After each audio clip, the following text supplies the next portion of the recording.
sir मो विजय साहू जय माँ भवानी चैरिटेबल ट्रस्ट तरफ आज जो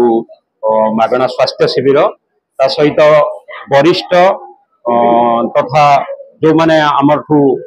बयस हो अभिज्ञता हो जो माने अधिक सेमानंकर जीवन को किभली भाव में सरस सुंदर और सुखमय करि गोटे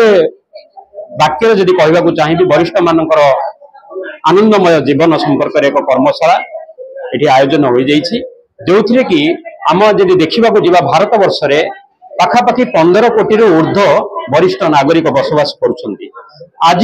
समग्र विश्व में भारत केवल युव मान देश हो रही ना बर वरिष्ठ मान देश कहुच्छे आज जो कार्यक्रम आयोजन कर वरिष्ठ व्यक्ति मानकर जो सब विभिन्न प्रकार असुविधा रही विशेषकर जो स्वास्थ्य समस्या रोचे स्वास्थ्य समस्या को परीक्षा करने आखि ठू आरंभ कर शरीर विभिन्न अंशर परीक्षा करने सहित से मानसिक स्तर में सचेतन करने मानसिक स्तर से शक्तिशाली करने जीवन जीवा एवं अन्य प्रेरणार स्रोत ही बनी रहा से सब गोटे बड़ जिनस रही जोटा हूँ अभिज्ञता से अभिज्ञता समाज विशेष कल्याण सिद्ध हो पार अन्य जीवन रू बहुत किसी शिखिपारे और प्रेरणा नहीं पारे तो वयस्क मान प्रकार कार्यक्रम आज जो ऑर्गेनाइज कर जय माँ भवानी चैरिटेबल ट्रस्ट अवदान बहु अतुलनीय एमर जय माँ भवानी चैरिटेबल ट्रस्ट संपादक डॉक्टर नारायण महापात्र कार्य को मुझे भूरी भूरी प्रशंसा करुच्ची कार्यक्रम जारी रखिथु अशेष अशेष धन्यवाद ज्ञापन कर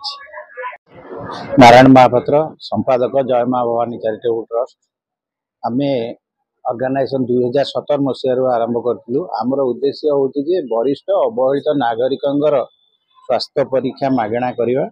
अनाथ पिला मानकर भी आम जा मागणा कैंप करूँ आम जहाँ भी कार्यक्रम करूँ सब फ्री रे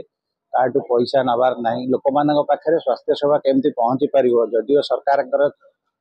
अनुष्ठान अच्छी तथापि भी से जापारना बहुत सीनियर लोक घर बाहरी पारना आम एरिया जामें करने को चेष्टा करूँ समस्त सांगे भी किसी समय बितौचु खुशी से केमती रे धरतु आमर कहार एनिवर्सरी है कहार जन्मदिन है आम सांगे जा बस गोटे दिन सांगे मिसैले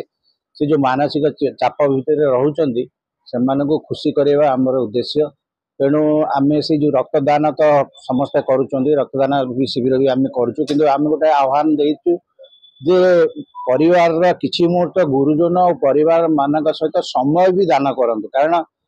ये जो व्यस्त लाइफ भितर कहीं सीनियर नागरिक को देखुना कौटिक जावा दरकार कहले नौना तेणु आम किसी समय सांगे जब कथबार्ता हाँ आमको से छोटू बड़ कर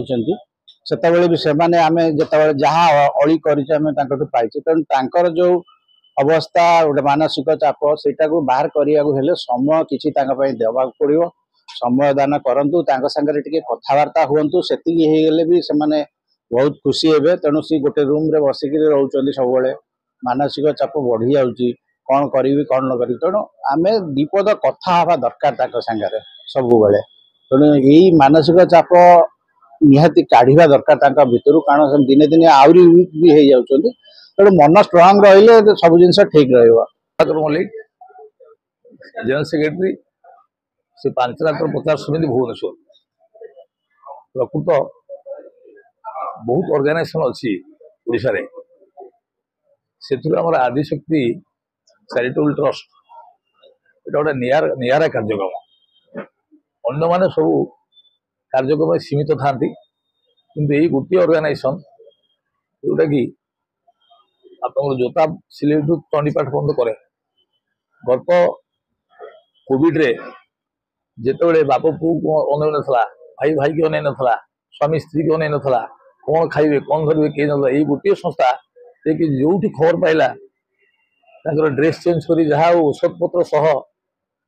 खाद्यपय से गेट रे टांगी दिखाई जोटा नहीं कि जिते प्रशंसा कले नारायण एवं ग्रुप